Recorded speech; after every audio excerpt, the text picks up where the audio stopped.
Uttara milestone স্কুলে বিমান বিধ্বংস। এটা কি সত্যি দুর্ঘটনা নাকি এর পেছনে রয়েছে গভীর ষড়যন্ত্র? বিমানটির বডি ফিটনেস কি ঠিক ছিল? প্রায় 40-50 বছর আগের বিমান এদেশে কারা কিনলো এবং কিভাবে? এই ভাঙ্গারি বিমান কেনার সময় মোট কত হাজার টাকা দুর্নীতি হয়েছিল, এটা কি কারোরই জানা আছে? সেই দুর্নীতির টাকা যার যার পকেটে আছে তারাই আজকের এতগুলো বাচ্চার মৃত্যুর জন্য দায়ী। ঢাকার মতো ঘনবসতি শহরের উপর দিয়ে এই ভাঙ্গারি নিয়ে কে ট্রেনিং করার অনুমতি দিল? এই মুহূর্তে আমাদের মাথার উপর দিয়ে চলতে থাকা সকল বিমানের টেস্ট করাতে হবে, অবশ্যই টেস্ট করাতে হবে। এমনকি বিমান কেনার পুরো প্রক্রিয়াও স্বচ্ছ করতে হবে। জীবন কতই অদ্ভুত। কালকে সকালেও যে বাচ্চাদেরকে ঘুম থেকে ডেকে ওঠানো হয়েছে স্কুলে যাওয়ার জন্য, আজ সকাল থেকে আর কাউকে ডাকবে না, উঠো স্কুলে দেরি হয়ে যাচ্ছে। পড়াশোনা নিয়ে আর কোনো বায়নাও হবে না, মিসের কাছে ছুটে আসবে না আর কোনো টিফিন বক্স নিয়ে। বাবার অফিস যাওয়ার পথে শত গল্পে ভুলিয়ে ভালিয়ে স্কুলে নিয়ে আর আসা হবে না। মা যত্ন করে আর টিফিন গুছিয়ে দিয়ে কপালে চুমু খেয়ে স্কুলে পাঠাবে না। কখন স্কুল শেষে বাড়ি ফিরবে আর সেই উৎসুক মনে আর কোনো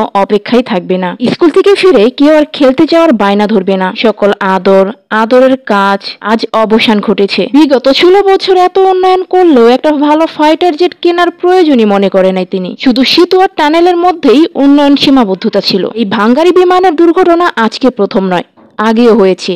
আগেও বাংলাদেশের পাইলটদের প্রাণ দিতে হয়েছে এসব বিমানের জন্য। স্বাধীনতার 53 বছর হয়ে গেলেও উন্নত মানের প্লেন কিনতে পারেনি কোনো রাজনীতিবিদরা। আবার তারাই নাকি বলে তারা দেশ উন্নয়ন করেছে। আমরা বাংলাদেশের মানুষরা কি সত্যি মানুষ হইতে পারছি?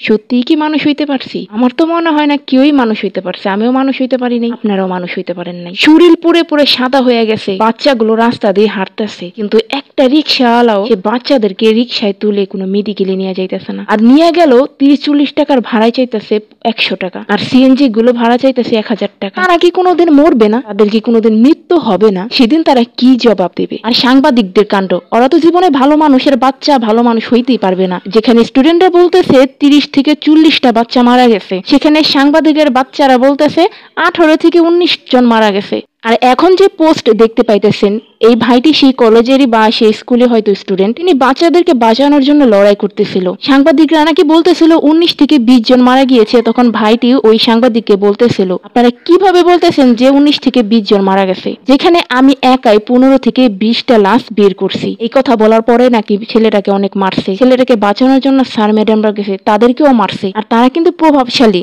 আইনের লোকেরাই মারছে। ছেলেটার গলায় স্কার্ফ ছিল, সেই স্কার্ফ ধরে নাকি ছেলেটার গলায় টান দিছে দম আটকে ফেলার জন্য। হয়তো ছেলেটি স্কাউটের কেউ হবে। আমরা মানুষ হব কবে? বাংলাদেশের মানুষ কখনো মানুষ হইতেই পারে না। বাংলাদেশ ধ্বংস হয়ে যায়। আল্লাহর কাছে অনেক দোয়া করি যে বাচ্চাগুলো মারা গেছে, শিক্ষক শিক্ষিকা মারা গেছে, সহকর্মীরা মারা গেছে, তাদের জন্য আল্লাহ তাআলা জান্নাত দান করে। এবং যে বাচ্চা, অভিভাবক, শিক্ষক শিক্ষিকা যারা অসুস্থ আছে, আল্লাহ যেন তাদেরকে খুবই তাড়াতাড়ি সুস্থতা দান করে।